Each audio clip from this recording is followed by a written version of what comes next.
Hello friends, स्वागत है आपका अगस्त्य क्लासेस में। मैं शालू रानी। हम भोजन के अवयव पढ़ रहे थे, उसमें हमने कार्बोहाइड्रेट, प्रोटीन, फैट और विटामिन कर लिया। आज हम इसमें देखेंगे खनिज लवण। खनिज लवण तो इसमें बोलेंगे मिनरल साल्ट। जो खनिज लवण होते हैं ये भी हमारे बॉडी के लिए उतना ही जरूरी होते हैं जैसे कार्बोहाइड्रेट, प्रोटीन, वसा ये सब जरूरी होते हैं। ऐसे ही खनिज लवण भी हमारी बॉडी के लिए जरूरी होते हैं। तो अब हम इसके बारे में देखते हैं। जैसे कार्बोहाइड्रेट, प्रोटीन और वसा तो हमें ज्यादा अमाउंट में चाहिए होता है, और खनिज लवण, विटामिन और जल ये सब हमें कम अमाउंट में चाहिए होता है। तो ये भी जैसे विटामिन सूक्ष्म मात्रिक पोषक तत्व था, ये भी सूक्ष्म मात्रिक पोषक तत्व है।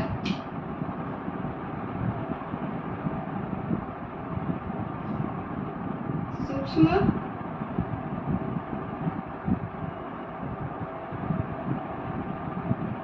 मात्रिक पोषक तत्व।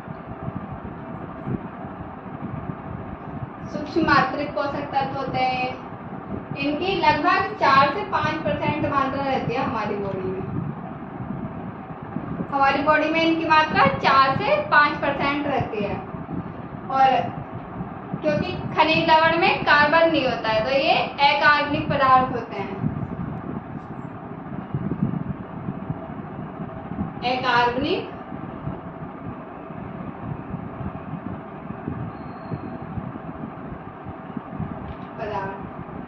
अकार्बनिक पदार्थ मतलब जिसमें कार्बन नहीं होगा।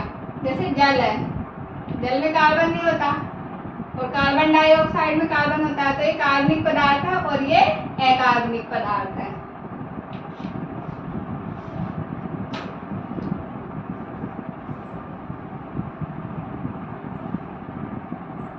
संख्या, इनकी संख्या कितनी होती है? हमारी बॉडी में लगभग 24 खनिज लवण पाए जाते हैं। 24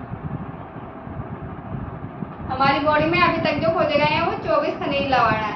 24 उनमें से हम कुछ मुख्य लिखते हैं यहाँ पे। मुख्य खनिज जैसे phosphorus, potassium, calcium, magnesium, iron, iodine, sodium, ये मुख्य खनिज है।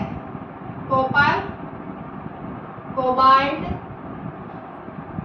ये सब मुख्य खनिज के अंदर आते हैं। Phosphorus, potassium, calcium, magnesium, iron, iodine, sodium, copper, cobalt, ये कुछ मुख्य मेन खनिज लवण है जो हमें जरूरी है। अब इनको जो ग्रहण करते हैं,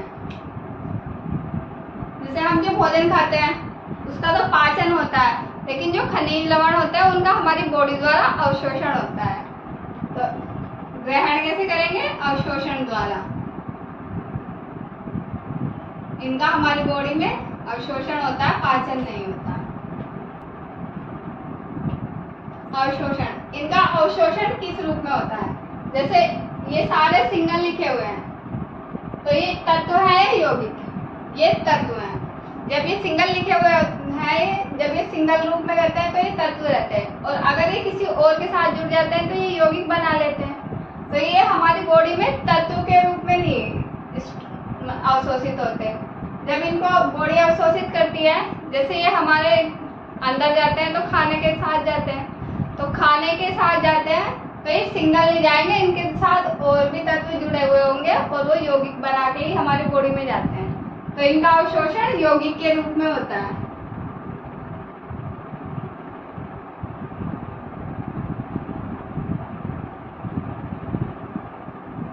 इनका अवशोषण यौगिक के रूप में होगा। अब जैसे हमने पीछे भोजन के अवयव में पढ़ा था, कार्बोहाइड्रेट, प्रोटीन, वसा, उनसे हमें ऊर्जा प्राप्त हो रही थी, लेकिन इनसे हमें ऊर्जा प्राप्त नहीं होती,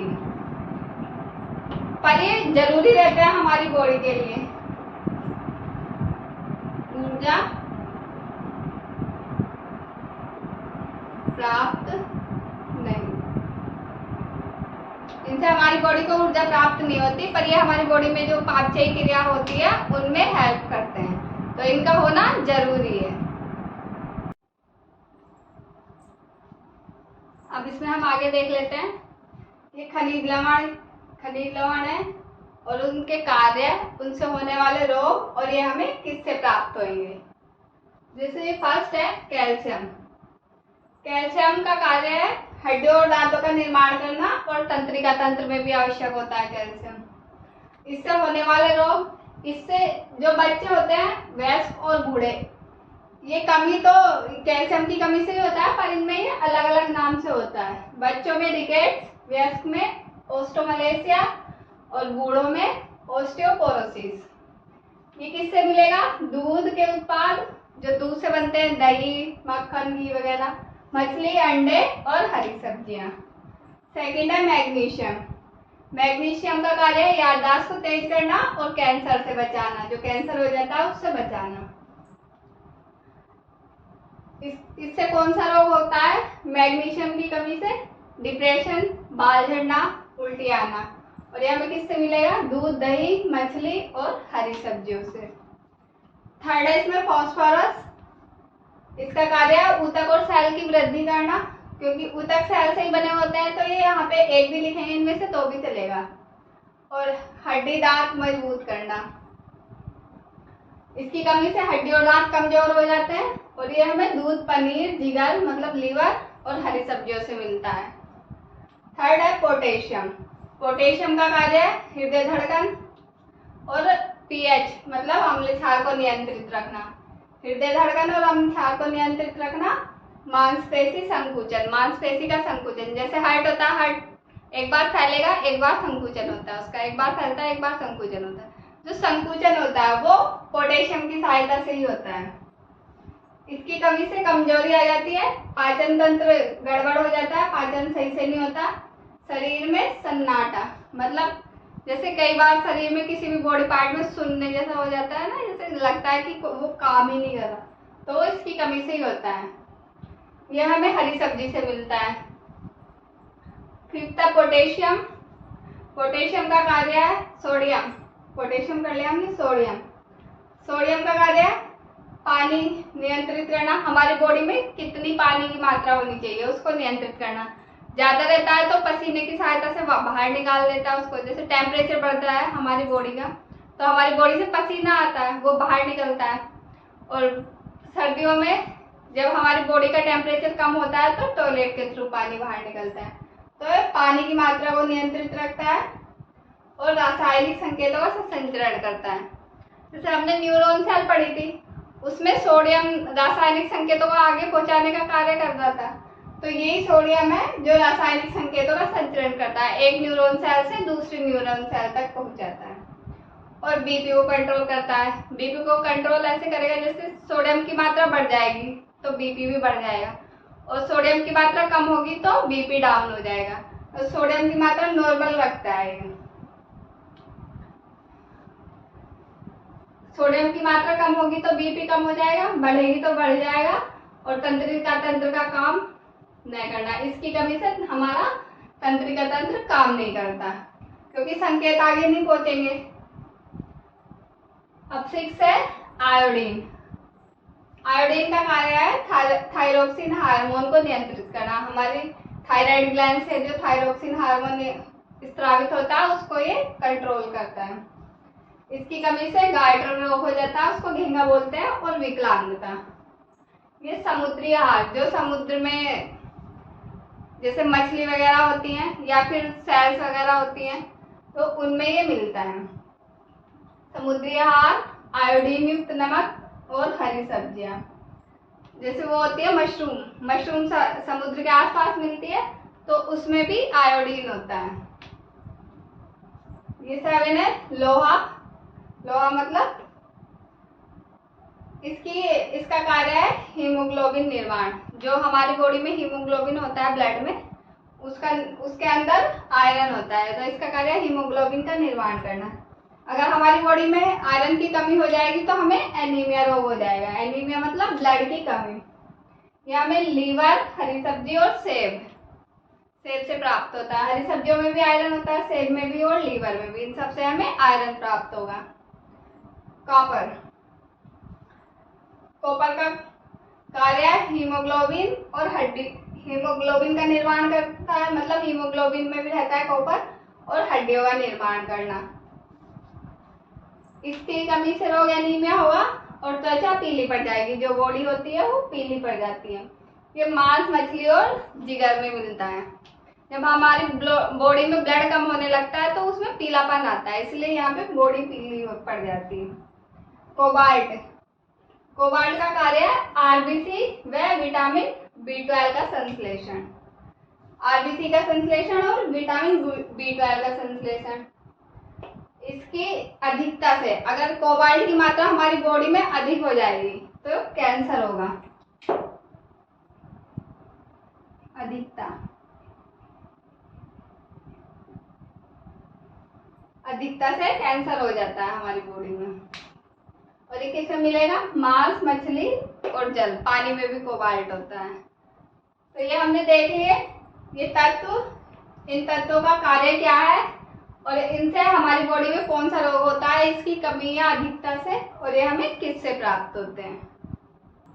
अब हम इसके कार्य देख लेते हैं। खनिज लवण के कार्य, ये हमारी बॉडी में क्या क्या काम करते हैं। वैसे हमने ये अभी पीछे पूरे पढ़ लिए, पर एक ये जो उसकी पूरी की समरी निकल के आती है वो क्या आता है, जैसे विभिन्न हार्मोन में जैव उत्प्रेरक बनाने में, जो विभिन्न हार्मोन होते हैं और उत्प्रेरक होते हैं उनको बनाने में।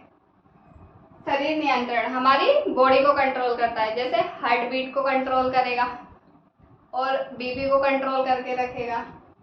शरीर निर्माण में, जैसे उसमें पीछे पढ़ा था हमने, सेल्स का निर्माण करता है ये, और सेल और ऊतक एक हो जाता है।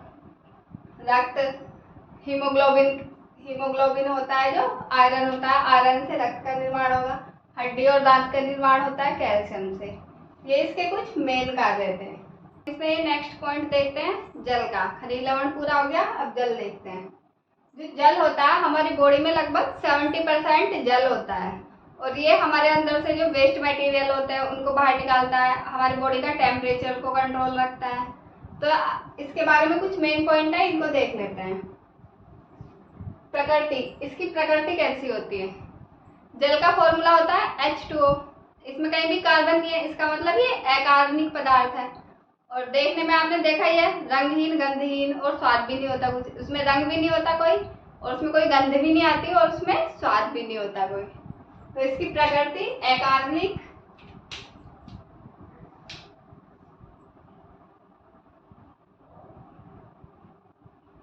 अकार्बनिक, रंगहीन,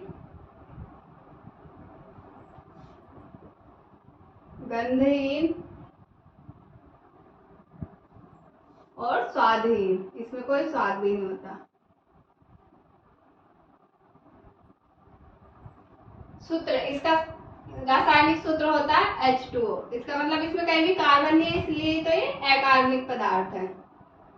मात्रा, ये हमारी बॉडी में लगभग 70% रहता है, और इसके हमें एक दिन में लगभग 3 से 4 लीटर आवश्यकता होती है। 3 से 4 लीटर, हमें एक दिन में लगभग 3 से 4 लीटर पानी पीना चाहिए, तभी हमारी बॉडी सही से काम करेगी। इसका कार्य क्या है? अपशिष्ट पदार्थों को बॉडी से बाहर निकालना। अपशिष्ट पदार्थ बाहर, जो वेस्ट मटेरियल होते हैं वो टॉयलेट के थ्रू बाहर निकल जाते हैं, टॉयलेट पानी होता है उसके थ्रू ये बाहर निकल जाते हैं। और टेम्परेचर कंट्रोल,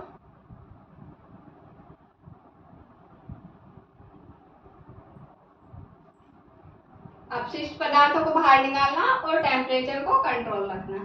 तरबूज, तरबूज, तरबूज सबने खाया ही होगा। तरबूज में कितना पानी होता है? जब हम खाते हैं उसमें पानी पानी निकलता है, सबसे ज्यादा अमाउंट में पानी होता है तरबूज में। और गर्मियों के दिन में तरबूज खाने को बोला जाता है ताकि बॉडी में पानी की कमी ना हो और हमारी बॉडी सही से काम करती रहे। तो तरबूज में 95% पानी होता है, 95%। अब ये एक आर्सेनिक होता है जो पानी में मिलता है। आर्सेनिक एक विष का काम करता है पानी में, पानी में विष का काम करता है। इससे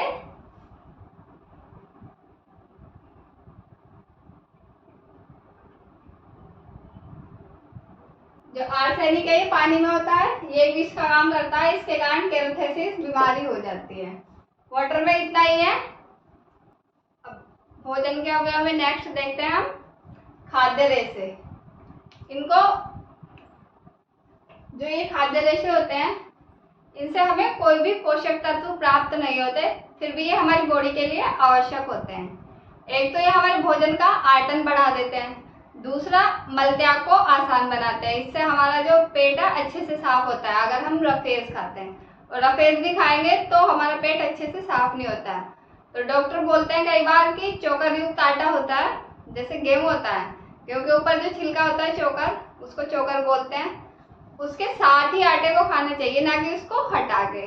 आजकल जो पैकेट वाले आटे आ रहे हैं उसमें रफेज बिल्कुल नहीं होता है, उसका चोकर उतार के उसका आटा बनाया जाता है। और जो हम पिसवाते हैं गेहूं का आटा, उसको छान के देखेंगे तो उसमें चोकर निकलता है, लेकिन जो मार्केट का आटा आता है उसमें नहीं निकलता, उसमें से वो सारा चोकर छान लिया जाता है। ये रफेज हमारे लिए बहुत जरूरी होता है। इसको देखते हैं अन्य नाम। इसको रुक्षांश भी बोलते हैं और इंग्लिश में इसको रफेज बोलते हैं। यह हमें प्राप्त कहाँ से होगा? एक तो जो छिलके युक्त अनाज होते हैं उन पे होता है रफेज, एक रेशेदार जो फल सब्जियां होती है उन पे होता है, रेशे होते हैं जिनमें, और जैसे एप्पल का छिलका उसके छिलके में होगा। तो ये हमें अनाज, छिलके युक्त अनाज, छिलके युक्त अनाज और रेशेदार सब्जी। रेशेदार सब्जी जैसे खीरा, खीरा खाने के लिए बोला जाता है, सलाद खाने के लिए बोलते हैं खाने के साथ, ताकि इससे हमारे अंदर रफेज की मात्रा जाए और खाने का आयतन बढ़ेगा, उससे फिर मल त्याग में आसानी होती है और खाना अच्छे से भी पच जाता है। रेशेदार सब्जियां, इसमें खीरा लिख सकते हैं, खीरा, मूली, गाजर, इनमें रेशे होते हैं।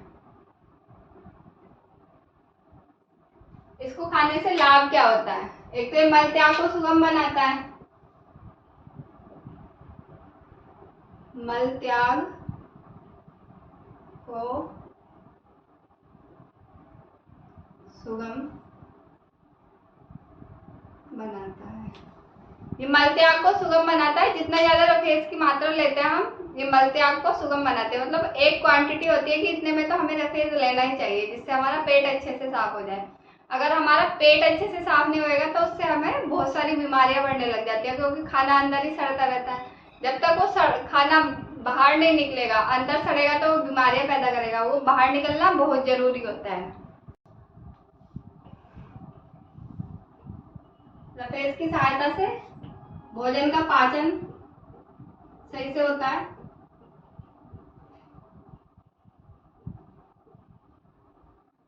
और जो पोषक पदार्थ होते हैं वो भी अधिक मात्रा में अवशोषित होते हैं। पोषक पदार्थ अधिक अवशोषित, ये ज्यादा अवशोषित होते हैं। एक और इसमें जो ब्लड शुगर होती है, शर्करा, शर्करा और कोलेस्ट्रॉल, मतलब जो हमारी बॉडी में चिकनाई रहती है, फैट, उसको नियंत्रित रखता है। कोलेस्ट्रॉल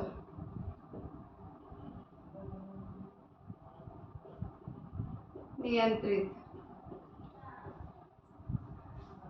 ये रफेज के कार्य है हमारी बॉडी में। एक बार इसको देखते हैं, इसका अन्य नाम, इसको रुक्षांश भी बोलते हैं और रफेज भी बोलते हैं, खाद्य रेशे को।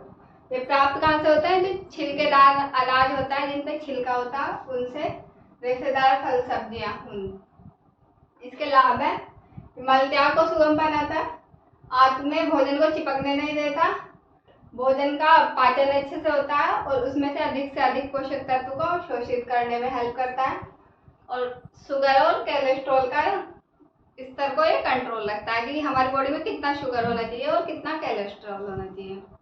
आज की क्लास में इतना ही है। ये भोजन के अवयव चैप्टर ये पूरा कंप्लीट हो गया। क्लास अच्छी लगी हो तो शेयर करें, लाइक करें, कमेंट करें और चैनल को सब्सक्राइब करें। Thank you.